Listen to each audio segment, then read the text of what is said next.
Hi Sagittarius, and welcome to your monthly tarot reading for September. Thank you so much for joining me today. I hope that you are well.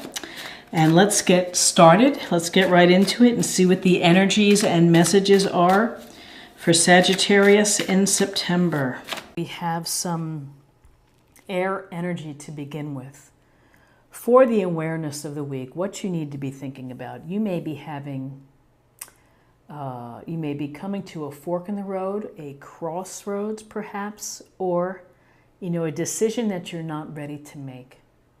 Here the woman is sitting on this bench out in front of the water, blindfolded, the swords crossing her heart. And there may be something that you don't want to deal with at this time, that you're thinking about, but maybe hesitant to take action on or to make that final decision. You might need more information, you might need more time, but you are not in the mindset to make that decision. Again, you could be at a crossroads, you might be having to, learn the truth about something and you're just not ready to handle it. So what's interesting is the Queen of Swords. So the Queen of Swords, serious, focused, very intelligent, energy and attributes of someone who would be very, very well informed, someone who knows how to make a decision, someone who has the facts necessary, understands the issue from all perspectives, and is not afraid to make a decision. The sword is up, hand is up, as if she's ruling with confidence and taking ownership of her own reason and intelligence and logic. So a couple things. You may have someone like this within your family, your work, close friend, who could be of assistance to you in fleshing out what it is that you're hesitant to make a decision in. The Queen of Swords could also be someone who could be making a determination. Maybe you have no control and she's making a decision that affects you. And, that's going to be that. She's going to rule not by emotion, but she's going to rule by the facts. So for some, if you're in a court matter or a mediation or whatever it may be, in a negotiation, a decision might be out of your hands. Maybe someone's making it for you. So a couple ways to think about it. You could be getting help from someone like a Queen of Swords within your life to help you where you're at, feeling at this standstill.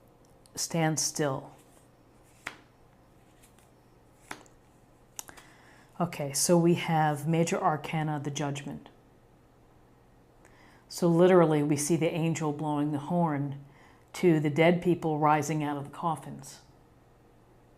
And these folks, the gray folks coming out of the coffins, are saying, I hear the call and I want to know what I can do. How can I bring judgment into my own life? How can I take this chance to be reborn? How can I take this opportunity to clean my slate and to move forward, to find my higher purpose, to find my life purpose?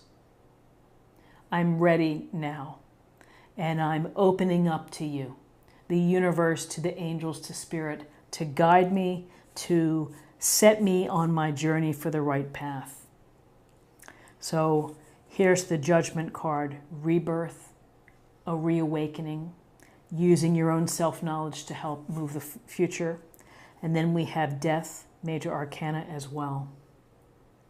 And with the Death card, things are going to end. Something needs to end in order for you to have this awakening and this second chance and this rebirth. Death happens all around us. There's a finality in life, and we have to learn to live with that, and we have to understand that when things end or relationships die, a great job somehow gets pulled out from under you, and it feels like there's a death. There's a sense of really having to be reborn, of having to revisit your thinking in order to keep living and to keep living the life that's going to make you happy and make you feel fulfilled. So you're going to have to let something go. You're going to have to, you may be sad about it, you may be feeling grief, but you just have to let what's going to happen happen. Could be a relationship. Again, it could be anything. And there's going to be certainly an emotional component of it. But if you focus on the judgment, if you focus on the analysis and thinking about your life, and guess what? You get a clean slate to start fresh. You get to bathe yourself and cleanse yourself with the water in order to be reborn.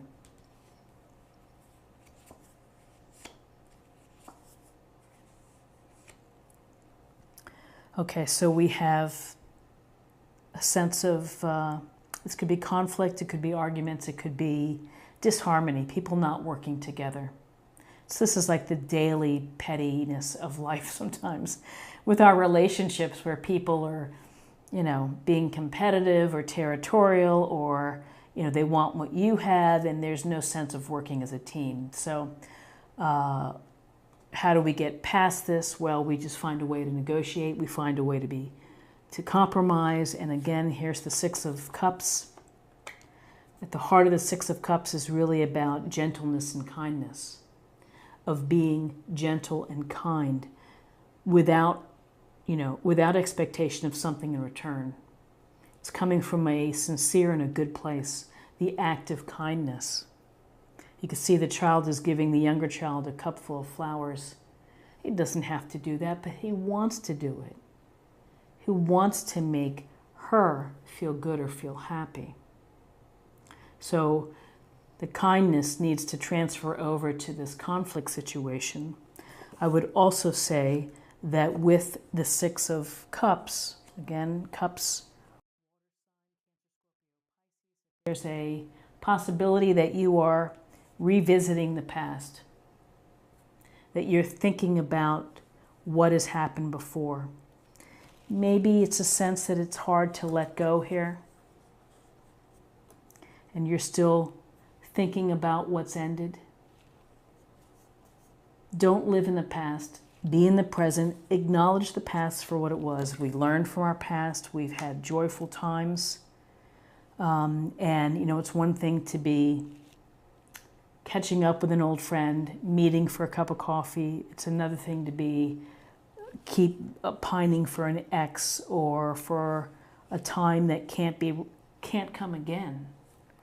What's the expression? You can never go home. It's like when you're an adult and you go back to your childhood home. It's a lot has changed. So let whatever needs to go, let it end. And focus on the opportunity for cleansing, for rebirth, to bring into your life whatever it is that's going to make you feel fulfilled and happy. So now let's choose an oracle card for focus area or meditation point for the week.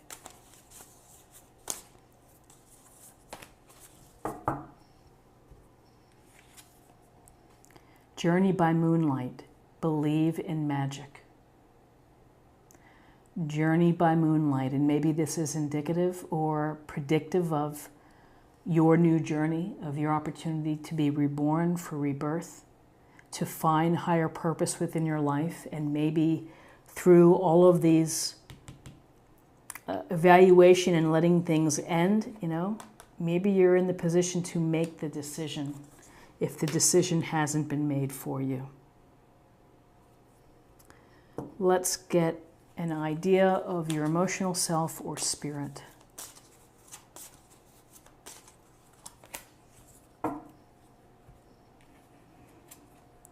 Intuitive nudges. Intuition is the language of the soul. We are all born aware with a profound sense of inner knowing. Intuition is one of the greatest gifts we possess, which keeps us connected to our highest selves, the universe, and to our divine spirit. So it really is a sense, when I see the Judgment card, I think of highest self, highest purpose, the purpose that you're meant to lead in life. So trust your intuition, listen to the messages.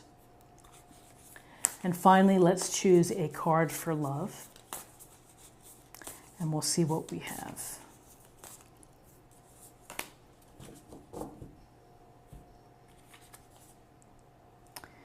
Show simple acts of kindness.